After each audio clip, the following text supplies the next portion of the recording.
Cortex cérébral, les lobes cérébraux, troisième partie, lobe limbique. Le système limbique ou grand lobe limbique regroupe l'ensemble des structures encéphaliques impliquées dans l'expression de l'émotion et du comportement. Son substrat anatomique est constitué par le lobe limbique et principalement le cortex hippocampal, le corps amygdaloïde, les noyaux septaux et l'aire subcalleuse, le noyau incumbens et le corps mammillaire. Le lobe limbique, anatomie. Lobe arciforme constituant la majeure partie de la face médiale d'un hémisphère cérébral, il circonscrit le corps calleux, l'éthéencéphale. Le sillon du corps calleux sépare le lobe limbique du corps calleux. Il se prolonge en arrière et en bas par le sillon de l'hippocampe. Sa limite périphérique est constituée par le sillon du cingulum, le sillon subpariétal, le sillon collatéral qui se prolonge en avant par le sillon rénal inconstant. Il est divisé en 4 parties, le gyrus singulaire, le gyrus fasciolaire, le gyrus parahippocampal et l'hippocampe. Le gyrus singulaire est limité en bas par le sillon du corps calleux et en haut par le sillon du cingulum. Il se prolonge en avant jusqu'à la substance perforée antérieure par le gyrus paraterminal et l'aire subcalleuse et en arrière par l'isthme du gyrus singulaire.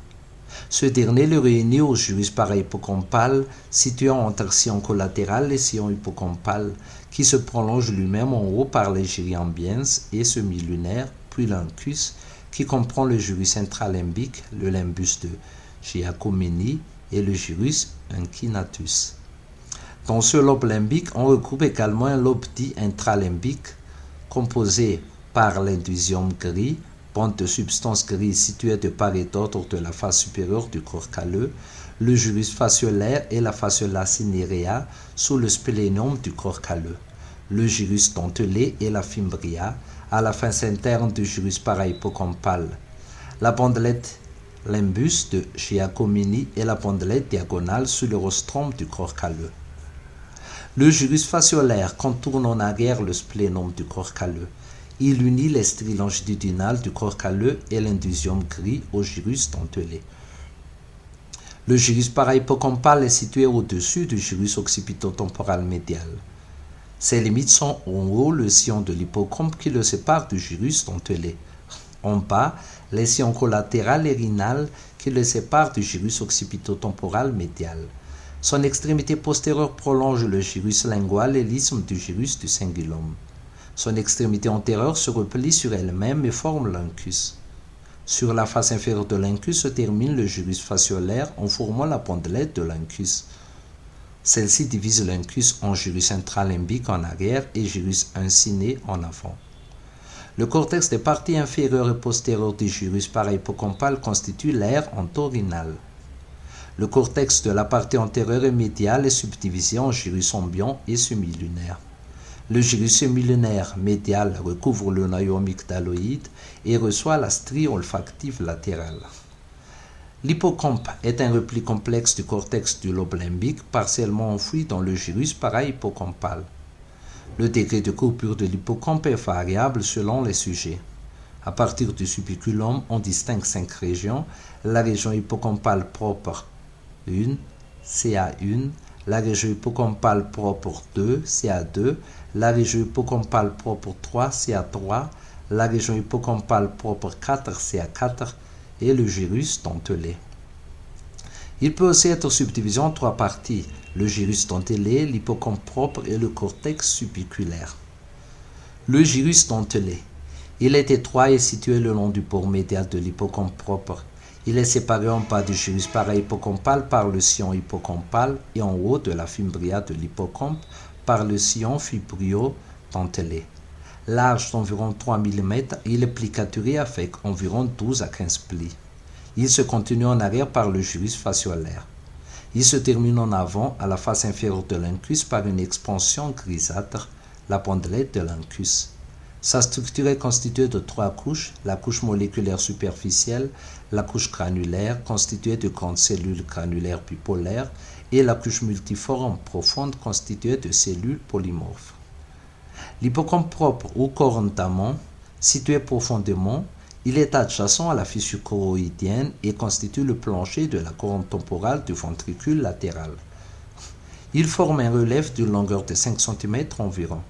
Il est constitué successivement par l'éponyme de la couronne temporale du ventricule latéral, l'alvéus, formé des axons des cellules pyramidales du subiculum et de l'hippocampe propre, la couche d'orientation ou stratum oriens, la couche pyramidale, la couche radiée, formée principalement des dendrites des cellules pyramidales, la couche moléculaire et la substance lacunaire. Le cortex subiculaire est parfois subdivisé selon la structure en trois parties, le subiculum, le présubiculum et le parasubiculum. Fonction. Le système limbique, par la richesse de ses connexions, est avant tout une région d'intégration qui intervient dans les phénomènes endocriniens, viscéraux et affectifs. Par ailleurs, le seuil d'excitation très bas de ces neurones explique la facilité avec laquelle l'hippocampe provoque des convulsions. L'hippocampe est la structure la plus épileptogène dans l'encéphale. Par ses connexions avec l'aire entorhinale qui reçoit les fibres olfactives, visuelles, auditives, somesthésiques et motrices, le système limbique constitue un élément important pour la fonction de mémorisation. Les atteintes s'accompagnent d'hallucinations olfactives et de mouvements oraux. L'atrophie sénile du lobe limbique se traduit par la forme limbique de la maladie d'Alzheimer. Le système limbique intervient dans l'olfaction par le biais des trois stries olfactives. La strie olfactive latérale rejoint l'aire olfactive latérale, considérée comme l'aire olfactive primaire, ou R34 et 38. Elle comprend l'aire entorhinale. L'uncus est la partie médiale du corps amygdaloïde. La strie olfactive intermédiaire, peu visible, se termine au niveau de la substance purpurée antérieure, le de pénétration des artères centrales antérolatérales. La strie olfactive médiale se destine à l'aire olfactive médiale ou aire septale ou R25 qui occupe le gyrus subcalleux sous le rostrum du corps calleux et le gyrus paraterminal en avant de la lame terminale. Elle intervient dans le vécu subjectif des odeurs et leur lien avec les émotions ou des réponses viscérales comme les comportements alimentaires, etc., par le faisceau médial du télencéphale. Le système limbique est par ailleurs un pilier dans le fonctionnement de la mémoire, en particulier pour les événements récents et la faculté d'apprentissage qui lui est associée.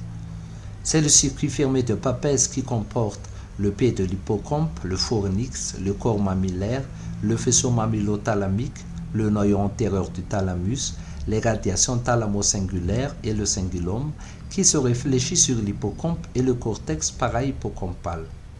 Du fait de ses relations avec l'hypothalamus, il intervient également dans certaines réactions viscérales, comme le ralentissement des mouvements gastro-intestinaux, l'hypersalivation, la contraction vésicale, etc. Et la stimulation du gyrus singulaire peut aussi provoquer des réponses somatiques, comme l'inhibition des mouvements et du tonus, mâchonnement, léchage, déglutition, etc. Enfin, ce système limbique régule certaines réactions comportementales complexes, telles que agressivité ou docilité, comportement alimentaire, activité sexuelle, sentiment de peur ou de colère, réaction de plaisir et pour certains, il serait la source des motivations.